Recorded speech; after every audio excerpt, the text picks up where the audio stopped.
My first year as an Amish wife was treated like a test. I failed without knowing.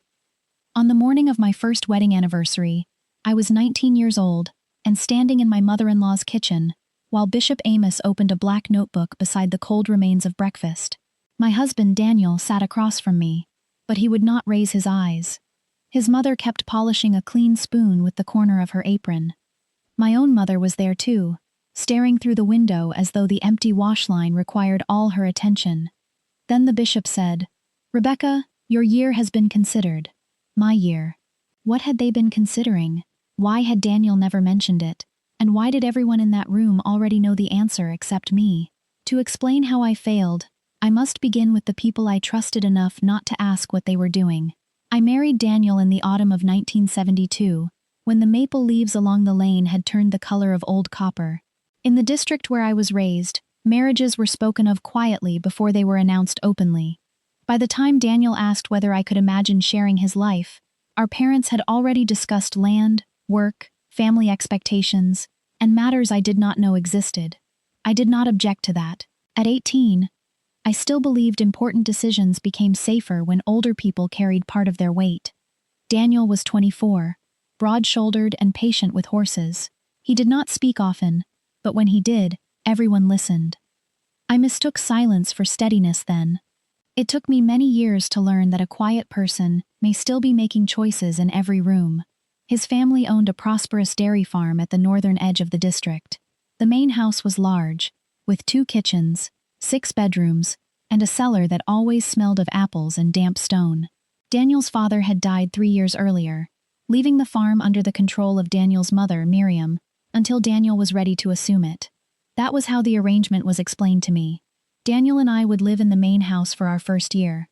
Afterward, we would move into a smaller white cottage beyond the orchard. Daniel would take over more of the farm, and I would have a kitchen of my own. I held tightly to that promised cottage.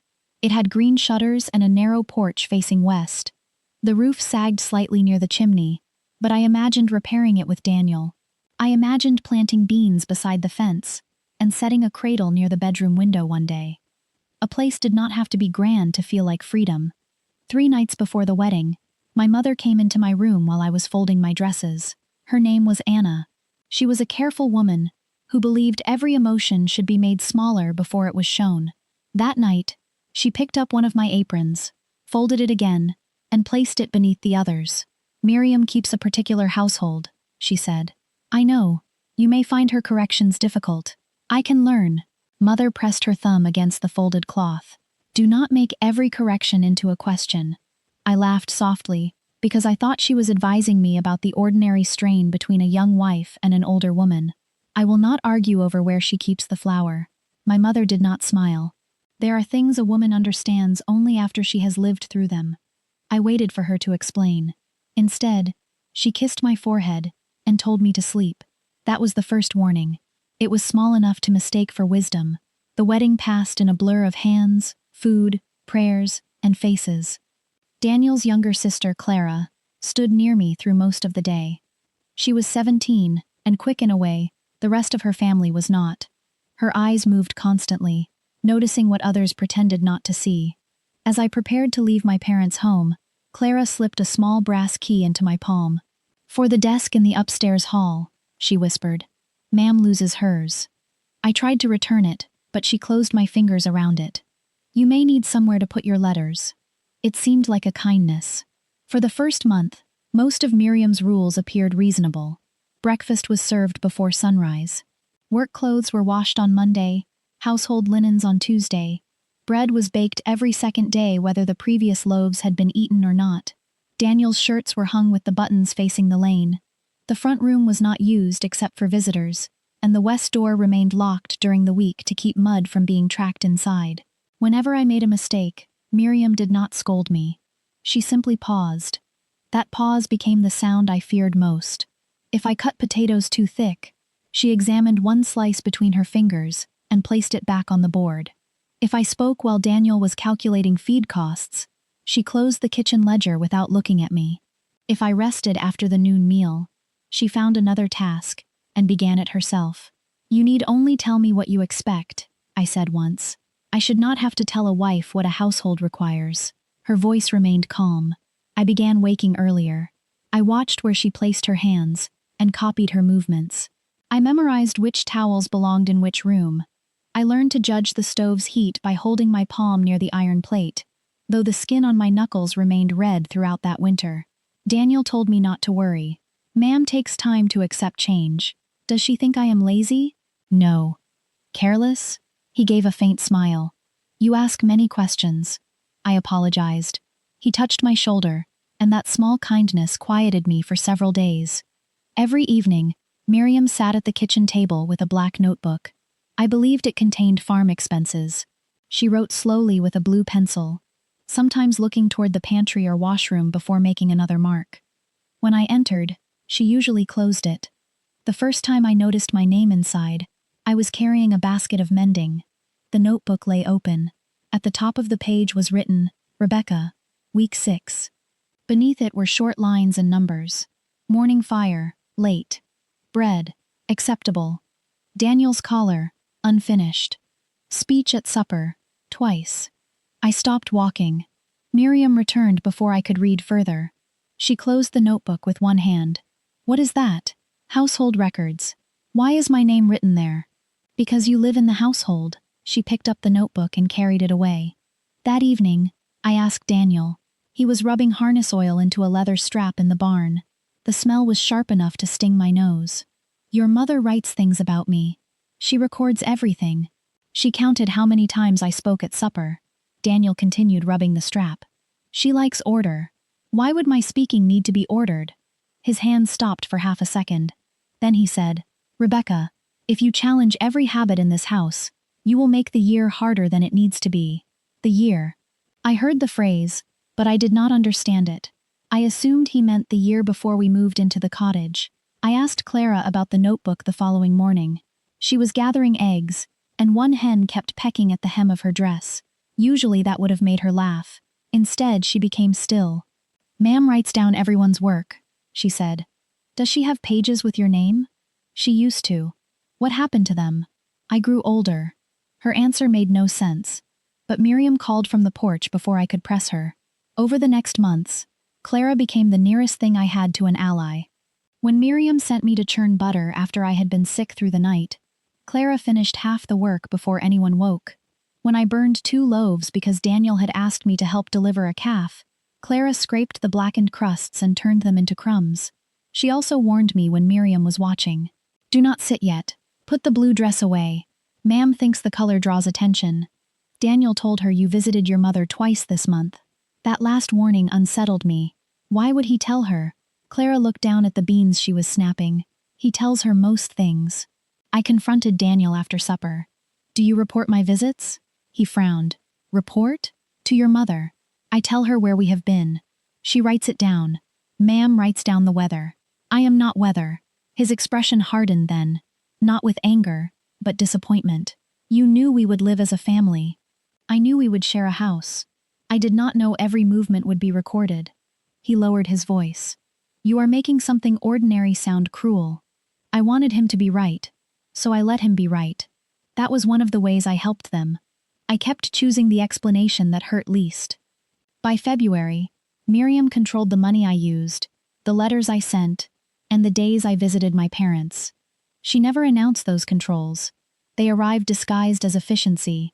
She would purchase cloth because I might choose something impractical. She would carry our letters to the post because the road was icy. She would suggest that my mother needed rest more than company. When I objected, Daniel reminded me that we would soon have our own home. The cottage will be ours after harvest, he said. I pictured the green shutters. I swallowed my objections. In March, my monthly bleeding stopped. I said nothing for several weeks because I was uncertain. When I finally told Daniel, he smiled in a way I had not seen since our courtship. He lifted me from the floor for one breath and set me down again. That night, he spoke about repairing the cottage roof before the baby came. For the first time in months, Hope entered our room and sat between us.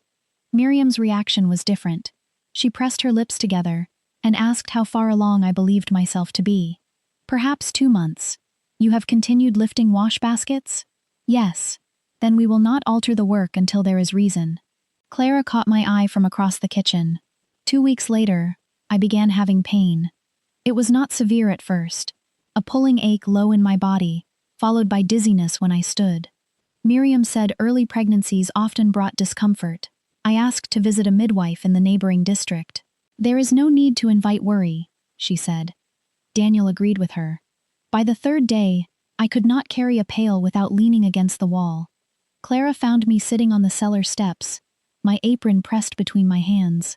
I will take you, she whispered. How? Jonas is delivering milk cans near Sister Leah's house tomorrow. We can ride partway. I knew leaving without permission would bring consequences. I also knew something inside me felt wrong. The next morning, Clara and I left before sunrise. Sister Leah examined me in her warm back room while rain struck the windows. Her face changed as she listened to my answers. You should not be working today, she said. You should be watched closely. If the pain worsens or bleeding begins, someone must fetch help. She wrote instructions on a folded sheet of paper. I hid it beneath my dress. When Clara and I returned, Miriam was waiting beside the west door, the forbidden door. It stood open behind her, and cold air moved through the hall. Daniel was home from the fields. My mother was there too. Someone had sent for her. Miriam looked at Clara first. You took your brother's wife from this property without permission. She was in pain, Clara said. Rebecca could have spoken to us. I did, I said. Daniel's eyes moved toward me. Ma'am said you were uncomfortable. I said I needed help. My mother finally spoke. Rebecca, lower your voice. I had not raised it. That frightened me more than if she had shouted. Miriam asked for the paper from Sister Leah. I refused at first, but Daniel held out his hand. We need to know what she said. I gave it to him, because he was my husband, and because part of me still believed he stood between me and the others. He read the note, then he handed it to his mother. Miriam folded it into the black notebook. No one mentioned it again. 3 nights later, I lost the child. There was no dramatic moment, only pain, blood, and the quiet understanding that the small future Daniel and I had begun imagining would not come. Sister Leah was eventually called. Afterward, as I lay in bed, I heard Miriam and my mother speaking in the hall. She has always been sensitive, my mother said. She acts before seeking proper guidance, Miriam replied. She will learn. I waited for my mother to defend me. She did not. For years, I believed that was the deepest betrayal of my first year. It was not. When I was able to stand again, Clara brought me broth. She sat on the edge of the bed and cried without making a sound. You should not have been working, she said. It may have happened anyway. That is what they will say. I turned toward her. What do you mean? She wiped her face quickly. Before she could answer, Daniel entered. Clara stood so fast that broth spilled into the saucer. He looked from her to me. What has she told you? Nothing, I said. Daniel asked Clara to leave. That evening, he was unusually gentle. He combed my hair because lifting my arms still hurt. He said we would repair the cottage as soon as spring arrived. He said grief had made everyone tense. Then he asked whether Clara had spoken about his mother's notebook. I said no. He seemed relieved. That relief opened the first crack in my trust. In April, Clara disappeared from the household. Miriam said she had gone to help an aunt who was ill. Daniel said the same. There had been no packing, no farewell, and no letter. I used the brass key Clara had given me on the day of my wedding. The upstairs desk contained old receipts, dried ink, and several envelopes tied with string. Beneath them was a torn page from the black notebook. The top half was missing. On the remaining portion, I found a list. Leaves property without approval. 3 marks. Questions household authority before another person. 2 marks. Keeps private correspondence. 2 marks. Fails assigned work. 1 mark. Encourages disobedience in another. 3 marks. At the bottom, in Miriam's handwriting, were the words, 12 marks require reconsideration at year's end. My hands began shaking. I read the page again. Some rules concerned work. Others concerned obedience. None had ever been explained to me. I hid the paper inside the lining of my sewing basket. That night, I asked Daniel what happened at the end of the year. He stared at me from across our bedroom. We moved to the cottage. Is that all? What else would happen? Your mother keeps marks. His face changed. Not surprise. Recognition. You went through her things. I found a page in the hall desk. That desk belongs to the household. Did you know she was counting my mistakes? He sat on the edge of the bed and removed his boots carefully, as though the order of each movement mattered. Ma'am has standards. That is not what I asked. He looked up. I knew she would observe how you managed the first year. Observe? She must know whether we are prepared to take responsibility for the farm. Why are the marks about my letters and my speech? Because a divided household cannot manage land. Did you know there were 12 marks? He did not answer. Daniel, I knew there was a measure. The room felt suddenly smaller. Am I being tested? He stood and crossed to the washstand. Do not use that word. What word should I use? This is about readiness. Whose readiness? Ours. Then where are your marks? He turned. For the first time, anger broke through his calm. My work has been measured since I was a boy. But you knew. His face softened. And that was almost worse. I wanted to tell you. When? When it would no longer frighten you. I remember staring at him and understanding that he considered ignorance a kindness. How many marks do I have? I do not know. I knew he was lying. He reached for my hand. I stepped back. The next morning, the torn page was gone from my sewing basket. Only 3 people knew where I kept it. Daniel, Clara, and me. Clara was gone. Daniel denied taking it. Miriam said nothing had been stolen, because the page belonged to her. After that, I stopped trusting the rooms themselves. Drawers seemed to listen. Floorboards announced me. A closed door felt like evidence of wrongdoing. I wrote a letter to Clara and hid it inside a sack of flour being delivered to her aunt's community. 2 weeks later, the letter returned unopened. Miriam placed it beside my breakfast bowl. You continue to make private matters larger by carrying them beyond the family. Where is Clara? She is where she can reconsider her conduct. What conduct? Helping you defy the household. Daniel entered before I could reply. I expected him to object to his sister being punished. Instead, he sat down and asked whether the coffee was ready. By June, I understood the shape of the test, though not its full purpose. Every attempt to defend myself became another offense. Every question proved I was difficult. Silence was called improvement, while sadness was called ingratitude. My own mother visited once. We sat beneath the apple trees, where the unripe fruit was still hard and green. I told her everything. The notebook, the marks, Daniel's knowledge, Clara's disappearance. Mother listened with her hands folded. When I finished, she said, "You are close to the end of the year, so I should endure it? You should not destroy a marriage over a household disagreement. It is not a disagreement. They have made rules I was never told. Many expectations are not spoken. Did father test you?" She looked toward the farmhouse. That is not the same. Did you know this would happen? Her silence answered too quickly. I stood. What did you know? Miriam explained that your first year would determine whether the cottage arrangement was suitable. Determine how? She wanted assurance that you could support Daniel's responsibilities. Did she show you the rules? No. Did she tell you I could fail? Mother's fingers tightened around each other. She said there would be concerns if you resisted guidance. And you agreed? I believed you would manage. There it was. She had not believed the system was fair. She had believed I would survive it quietly enough that fairness would not matter. Why did you warn me not to question corrections? I was trying to help you. You were helping them. Mother rose too. If this marriage fails, your younger sisters will carry part of the shame. Your father's business with Daniel's family may suffer. I had more than one daughter to consider. I could understand the fear in her voice. Understanding did not make it less painful. She left before supper. That was the day I stopped waiting for someone older to declare that what was happening was wrong. In July, Daniel offered me hope again. He took me to the cottage and showed me new boards stacked near the porch. We can begin repairs after threshing, he said. Dust floated in the empty rooms. Sunlight fell across the floor in bright rectangles. Your mother says I am failing. She says you have improved. How many marks? He looked toward the window. 10. My breath caught. 10 of 12? Some may be removed. For what? Consistency. Humility. Peace in the household. What must I do? He hesitated. Stop asking about Clara. Give Ma'am your letters before sending them. Apologize for leaving to see Sister Leah. Admit that grief caused you to judge the family harshly. Do you believe that? His voice dropped. I believe we can have this house. He placed his palm against the cottage wall. The farm will pass to me. No one will interfere once we are here. I wanted to believe him because the empty rooms looked like a future.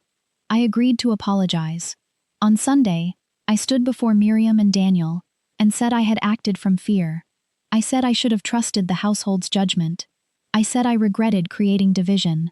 Miriam accepted my apology. Daniel smiled at me afterward. For several weeks, life became gentler. Miriam stopped writing while I was in the room. Daniel spoke of paint colors for the cottage. My mother sent cloth for curtains. False hope rarely feels false while we are inside it. That is why it works. In late August, Clara returned. She was thinner. She carried one small bag and did not meet Miriam's eyes. That night, she came to my room after Daniel had gone to check a sick cow. "I am sorry," she whispered. "For what?" "I told them where you kept the torn page." The betrayal struck quickly. "You took it?" "No. Daniel did." "How did you know where it was?" "I saw you hide it." "Why did you tell them?" Her mouth trembled. "Ma'am said I could come home if I admitted everything I had helped you do."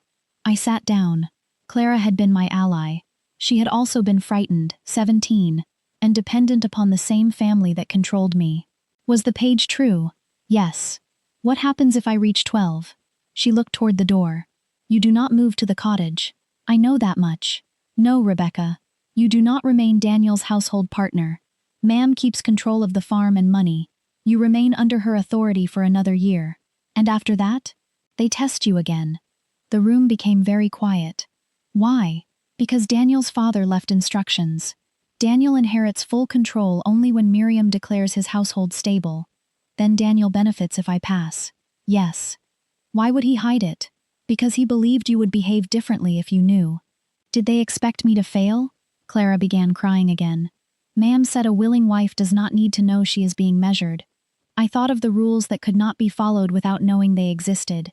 Private letters, unapproved visits, speaking at the wrong time, asking the wrong questions. How many marks do I have? 12. Daniel said 10. You had 10 before the apology. What were the last two? Clara wiped her face. One for requiring the apology instead of offering it freely. I almost laughed. And the other, for grieving in a way that disturbed Daniel's work. The baby. They had made even that part of the test. The following morning, I asked Daniel whether I had 12 marks. He did not deny it. You said some could be removed. They still can. Your sister says the year ends at 12. Clara does not understand the agreement. Then explain it. He closed the barn door behind us. If Ma'am decides you are not ready, we remain in the main house another year.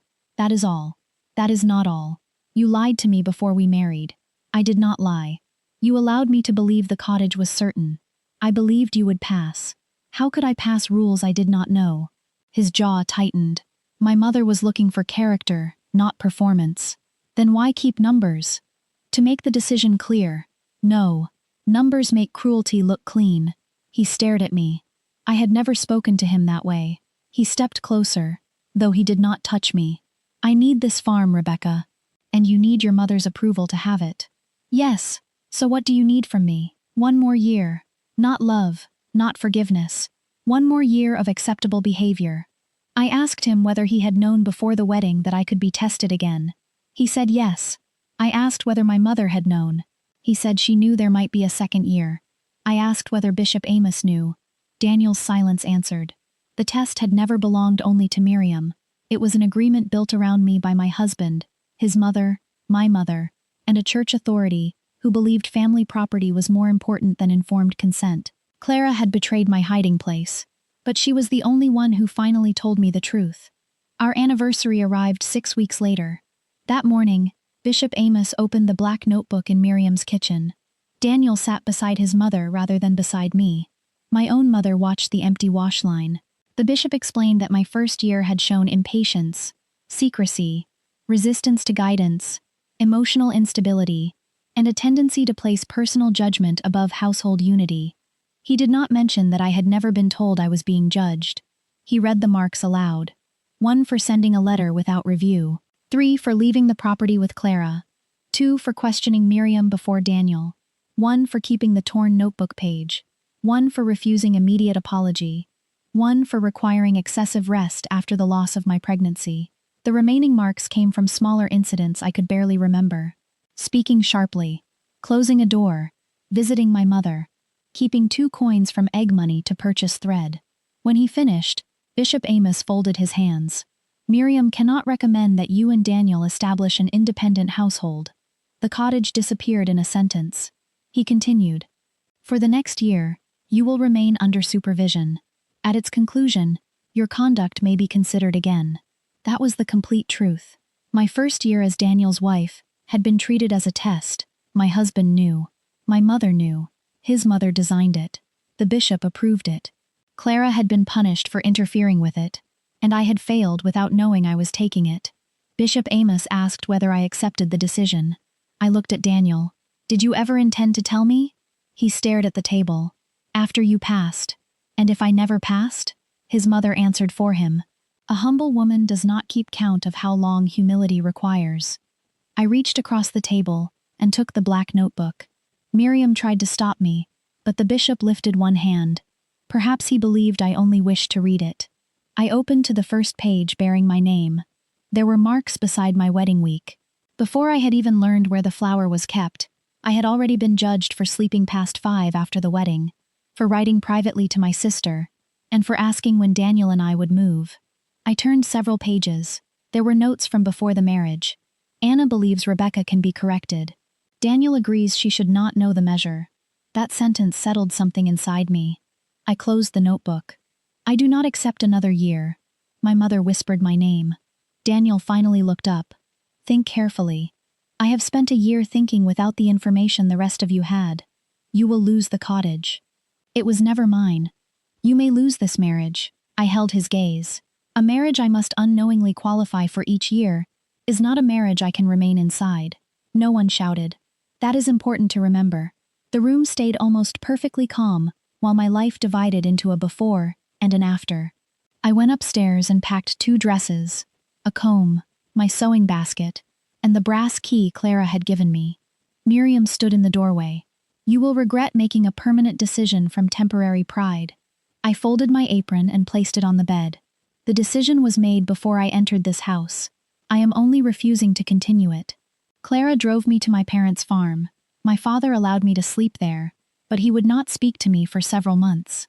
My mother moved through the house with the stiff sorrow of someone who believed she had been publicly wounded. Daniel visited twice. The first time, he promised the test could be forgotten if I returned quietly. The second time, he admitted that his mother would never release the farm unless I submitted to another year. He asked me to do it for him.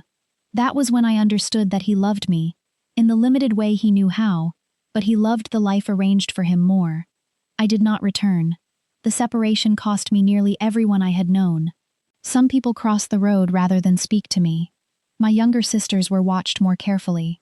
My father lost part of Daniel's family's business. Clara was sent away again, after Miriam learned she had driven me home. For several years, I carried guilt for every consequence. Then, slowly, life grew beyond the boundaries of that district. I found work helping an older widow who ran a bakery near a small town.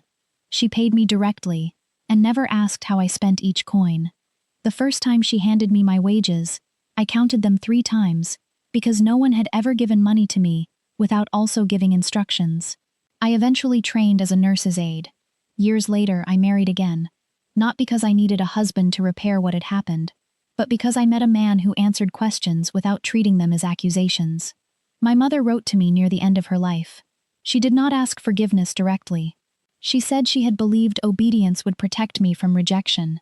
She said she had feared what my refusal would cost the family. I understood her fear. I did not excuse her choice.